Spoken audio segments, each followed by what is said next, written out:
The Effects of Wild Horses in the Snowy Mountains of New South Wales by Grace Jennings.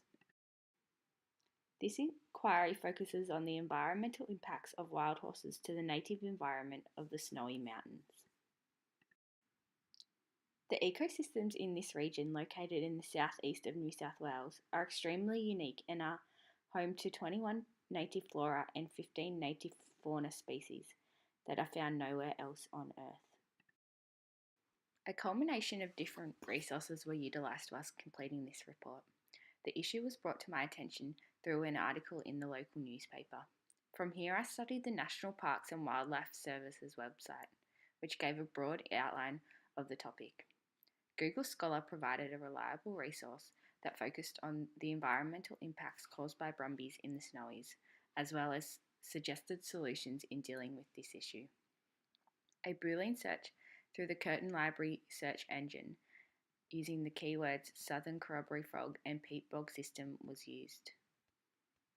From this search, a study conducted into the factors that affect the habitat and population number of the southern corroboree frog was found. One challenging aspect of this research was finding reliable information into the negative environmental impacts caused by brumbies to native flora species.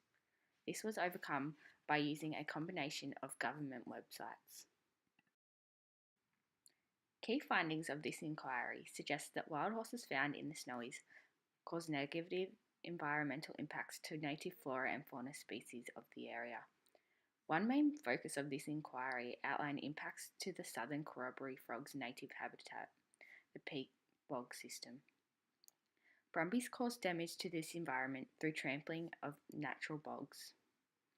The southern corroboree frog has nests in the bank walls that are destroyed when trampling occurs.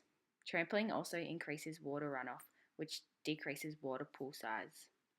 Results indicate that water pool size was the number one determinant of positive tadpole development. Flora species are also affected through soil erosion, which is the movement or transport of topsoil. Soil erosion increases with trampling and overgrazing caused by wild horses. As topsoil is the most fertile and nutrient rich, the soil quality is reduced.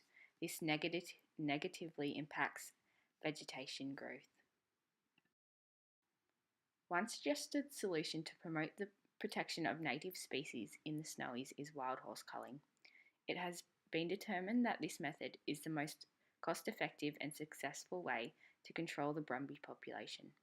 However, this is a controversial topic, as many believe that the brumby holds historical importance through its help in times of war, as well as being known as an iconic symbol of the man from Snowy River.